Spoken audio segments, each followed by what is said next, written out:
मंडळी, मागच्या वेळेस आपण षोडशी देवीपर्यंत माहिती बघितली. आज आता रजनीताई आम्हाला तुम्ही कुठल्या देवीचं सांगणार आहात? आज आपण आता भुवनेश्वरी आधी बघूया. बर. सर्व मंगल मांगल्ये शिवे सर्वार्थ साधिके शरण्ये त्र्यंबके गौरी नारायणी नमोस्तुते.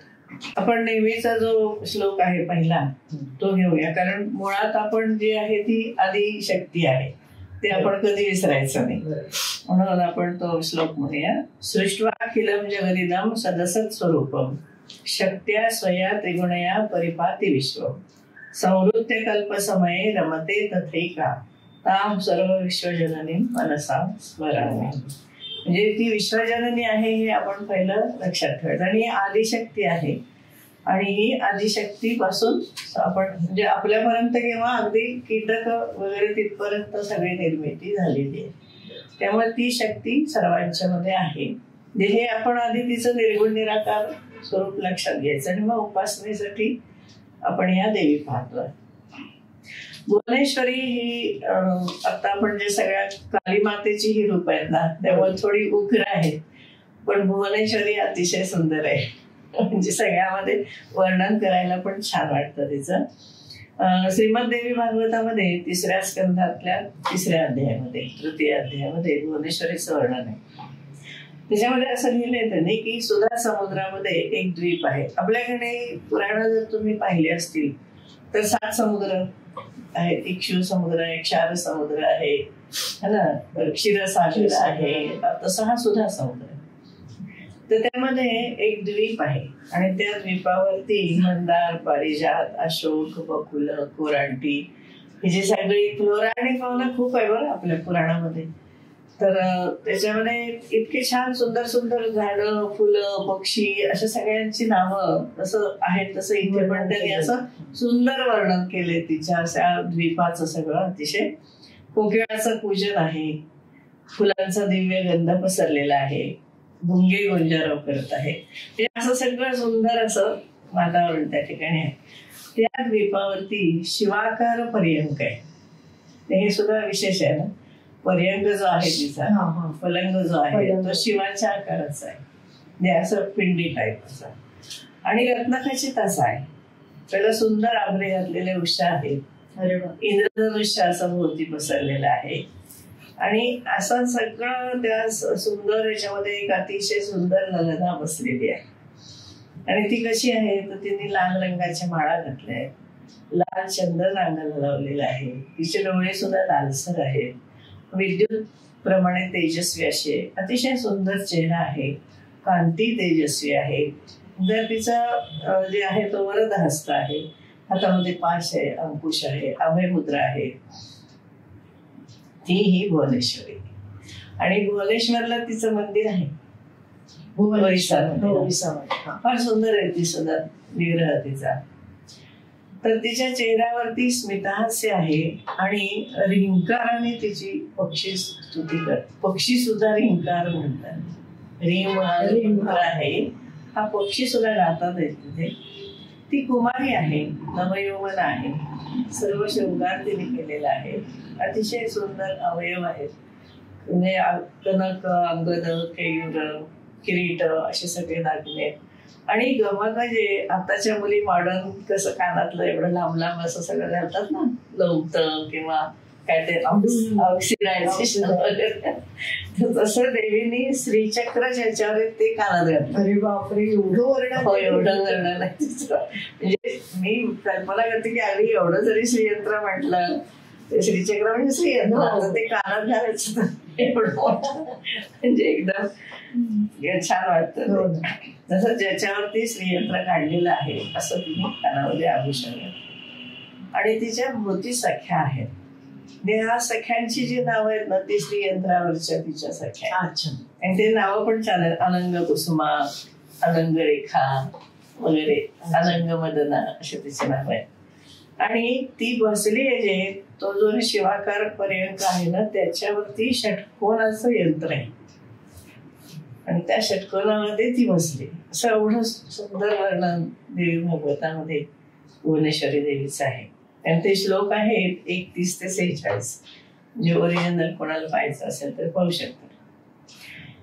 आता ही देवी कशी आहे तर भगवती, महाविद्या, महामाया, पूर्णा, अव्यया, प्रकृती, दुर्ज्ञेया, योगगम्या, दुराराध्या, विश्वेश्वरी, शिवा, वेदगर्भा, विशालाक्षी, आदि ईश्वरी आणि सर्व बीजमयी असं सांग. आता ही नावं आपल्या मुलींची नावं ठेवायला सुद्धा छान आहेत की नाही. अलीकडे नवीन नवीन शोधतात तर त्याच्यामध्ये ही पण छान, म्हणजे सगळ्याचा विशेष अर्थ आहे बघा. वेदगर्भा, वेदगर्भाचा आपण म्हणजे जिच्यामध्ये सगळे वेद समाविष्ट आहेत अशी आहे. आणि विशालाक्षी पण नाव किती छान. विशालाक्षी नाव छान आहे. महाविद्या, महापूर्णा, अव्यया, दुर्ज्ञेया नाव छान आहे. जे सगळं तिचं जे वर्णन आहे ते सगळं निर्गुण निराकार परमात्म्यासारखं असं तिचं वर्णन आहे. आणि वेदाचं आपण रेणुकाची माहिती जर बघितली, रेणुका मातेची, तर एकदा ब्रह्मदेवाला असं झालं होतं की वेद विसरले त्याचे, तर रेणुका मातेने सगळे वेद त्यांना सांगितले अशी माहिती आपल्या त्याच्यामध्ये सांगितली जाते. तेव्हा म्हणून तिला वेदगर्भा असं म्हटलेलं आहे. आणि ही सर्व बीजमयी, म्हणजे कुठलंही असू दे प्रकृतीमध्ये काही जी निर्मिती होत असेल तर त्याचं मूळ बीज तिच्यामध्ये. म्हणजे हे फार विशेष असं शास्त्रामध्ये आपल्याला सांगितलेलं आहे. म्हणजे जे काही निर्मिती होते विश्वामध्ये त्या सगळ्या निर्मितीचं आदी कारण ती आहे. त्याचं बीज स्वरूपाने तिच्यामध्ये सगळं आहे. म्हणजे तेवढे अफाट असं त्याचं या ब्रह्मांडामध्ये, जर एवढं मोठं ब्रह्मांड तयार करायचं होत असेल किंवा निर्मिती होत असेल तर तिच्यामध्ये केवढं तरी ज्ञान. आणि दुसरं म्हणजे हे सगळं नीट चालावं ना, नियमाने चालावं असं पण आहे. असं काही कशी सृष्टी चालत नाही, सृष्टी नियमाने चालते.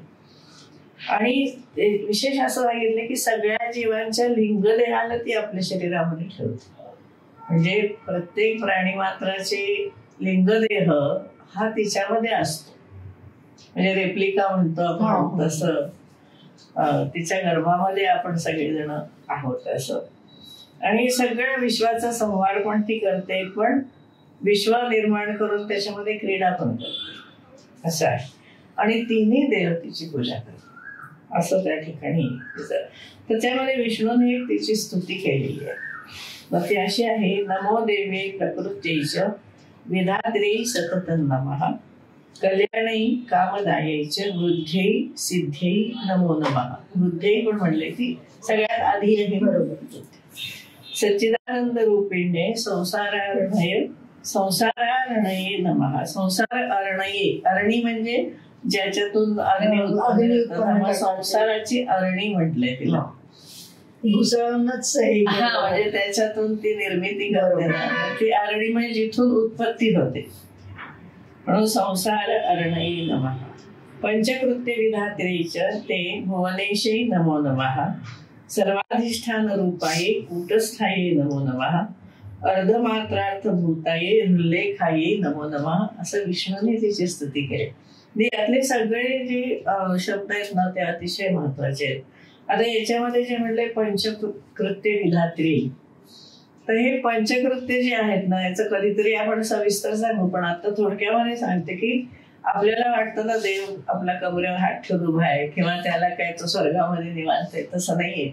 त्याला 5 कामं रोज असतात. तरी देवी 5 कामं करते रोज. कोणती करते?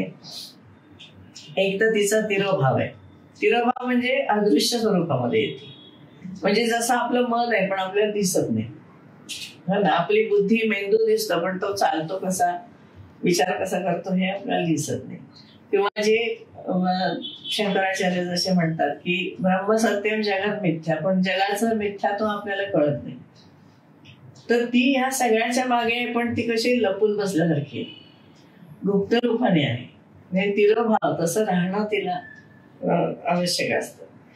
म्हणजे चितशक्ती जी आपल्याला दिसत नाही. तर या चितशक्तीची 5 पर्व सांगितलेली आहेत. त्याच्यामध्ये आहे अविद्या, अस्मिता, राग, द्वेष आणि अभिनिवेश. तर हे अस्मिता, अविद्या, राग, द्वेष, अभिनिवेश हे योगशास्त्रामध्ये पंचक्लेश सांगितलेले आहेत.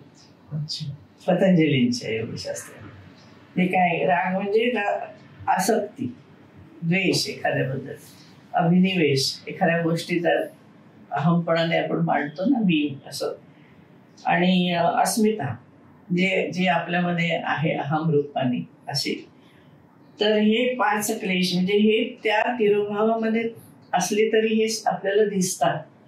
आणि याच्यावरून आपण म्हणतो ना की इफेक्ट वरून कॉज ओळखायचं, तसं जग ज्या अर्थी हे दिसत आहे त्या अर्थी ती प्रकृती आहे. म्हणजे आपल्याला ती दिसत नाहीये पण ती आहे. नंतर सृष्टी निर्मिती रोज असते त्याची, शुद्ध आणि अशुद्ध आणि मिश्र असे 3 प्रकारची निर्मिती करते. म्हणजे काही जण अत्यंत सात्विक असतात, काही जण राजसिक सात्विक असतात, काही जण पूर्ण अशुद्ध. म्हणजे सगळ्यामध्ये झाडं, वेली, जमीन, मनुष्य, कीटक सगळ्यामध्ये असेल.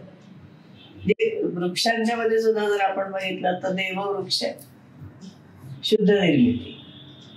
12 देववृक्ष सांगितले ना, गड, पिंपळ, पारिजात, उंबर, शमीच, हे 12 आपले देववृक्ष. म्हणजे ही कशी आहे शुद्ध निर्मिती, ज्याच्यामध्ये राजस सात्विक आहे ती म्हणजे मिश्र झाली.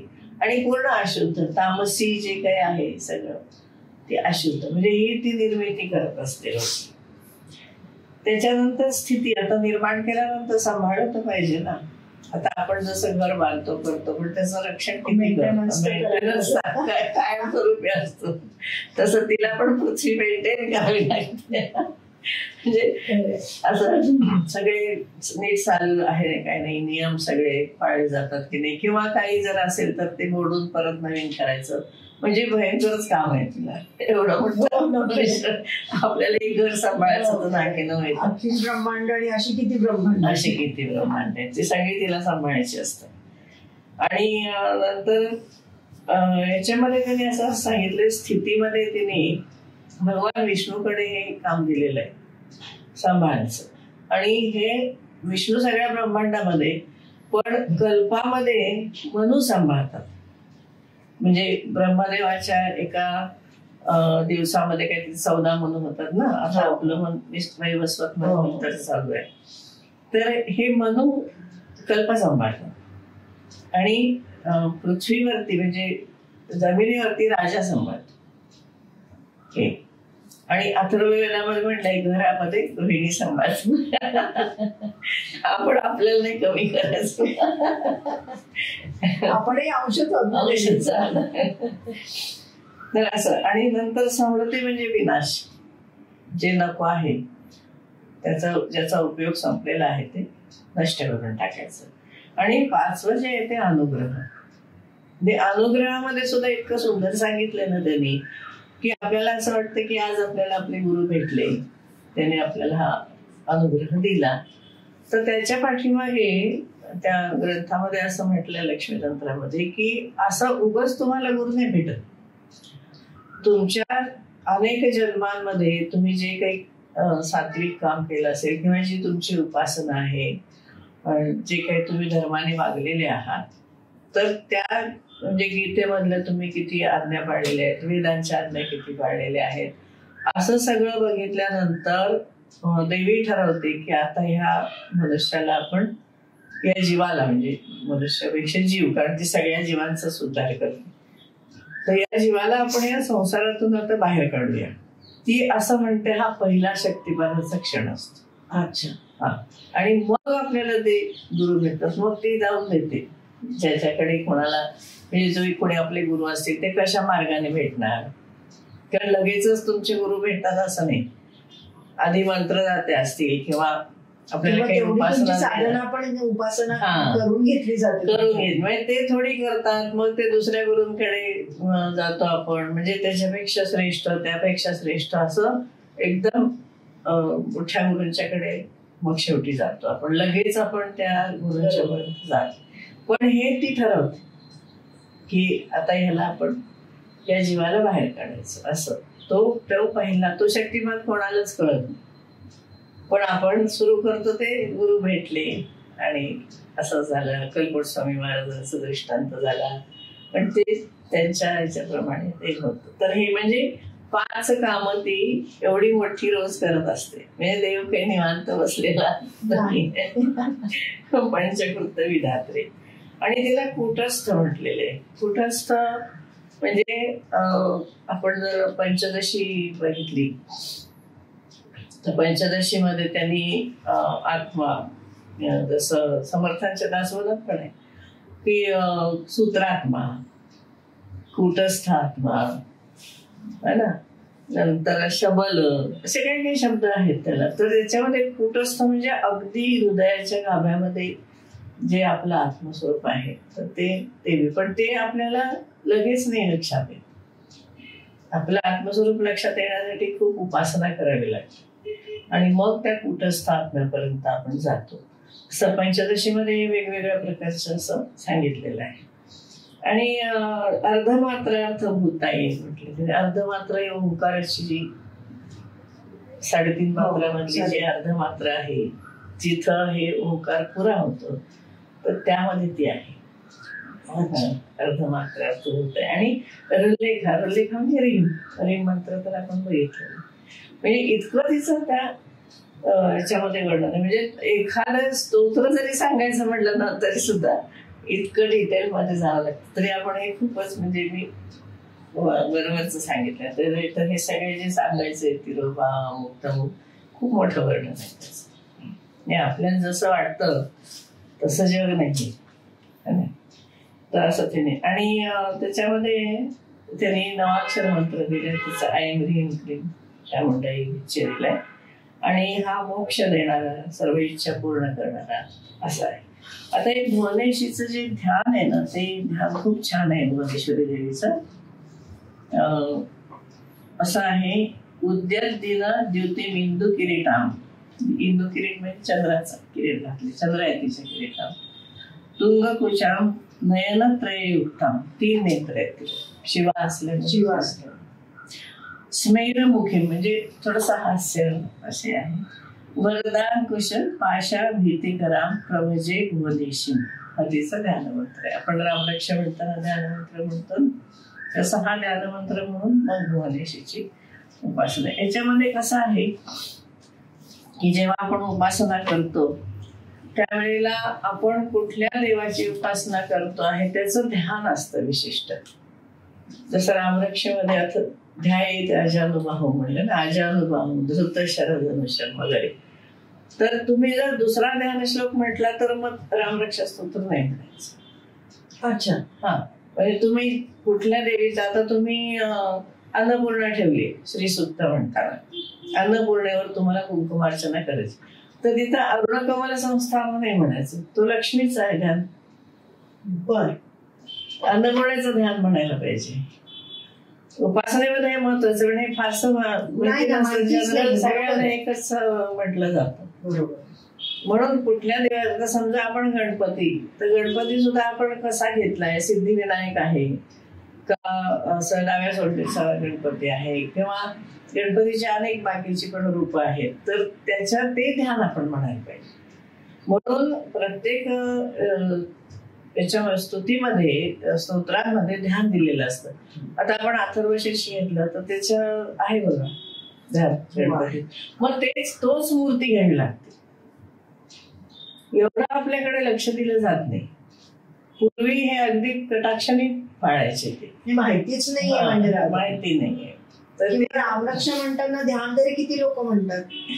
आता ध्यान त्याच्यामध्ये येतं, त्यामुळे म्हटलं जातं. पण बाकीच्या स्तोत्रांमध्ये जर वेगळं ध्यान असेल तर असं मला नाही वाटत. आधी वेगळं जर समजा ध्यान स्तोत्र वेगळं असेल तर ते वेगळं ध्यान, म्हणजे त्याचा कसा तो आहे त्याच्याप्रमाणे ध्यान असतं.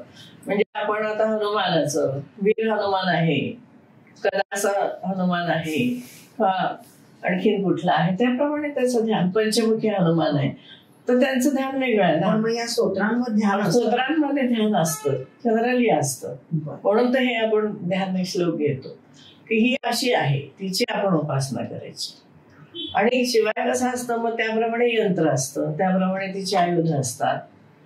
आता दक्षिणामूर्ती शिव आहे, तो कितीतरी वेगळा आहे ना. हा अमृत कलश आहे हातामध्ये, ते अमृत कलश तो मस्तकावरती ते करतो आहे वगैरे, असं दक्षिणामूर्तीचं ध्यान वेगळं आहे. मग दक्षिणामूर्ती स्तोत्रात ते ध्यान म्हणायचं. म्हणजे आपण मूर्ती ती ठेवायची आणि स्तोत्र दुसरं म्हणायचं असं उपासनेमध्ये करू नये. म्हणजे शेवटी आपण म्हणणार की भाव आहे तो ती गोष्ट वेगळी, पण एक त्याचं शास्त्र जे आहे ते असं आहे की जे आपण मूर्ती घेतलेली आहे त्याच मूर्तीचे तो पुढचं जे उपचार असतात तसे करायचे असतात. म्हणजे कुठेही कोणती मूर्ती ठेवायची आणि कोणते पण उपचार करायचे असं नाही. म्हणजे जर आपल्याला व्यवस्थित उपासना करायची असेल तर एरवी म्हणतो आपण देवभावाचं भुकेल, तसा काही प्रश्न नाही. म्हणून हे मंत्र सांगितलं की भुवनेशी ही अशी आहे. तेव्हा ही जी मूळ प्रकृती आहे जी दशमहाविद्यामधली ही सौंदर्य रूप असणारी अशी ही देवी, ही अशी म्हणजे उग्र रूप नाहीये देवीचं. आणि ही श्रीयंत्राची पण देवी आहे. आता त्या सगळ्या देवींची आहे, पुन्हा प्रत्येकीची वेगवेगळी यंत्र आहेतच. इथं जसं म्हणले त्याने की जो आहे त्याच्यावरती षटकोनी तिचं यंत्र आहे आणि ही यंत्र काढता येतात. ते त्या त्या ग्रंथामध्ये ते प्रमाण वगैरे सगळं त्याचं दिलेलं असतं.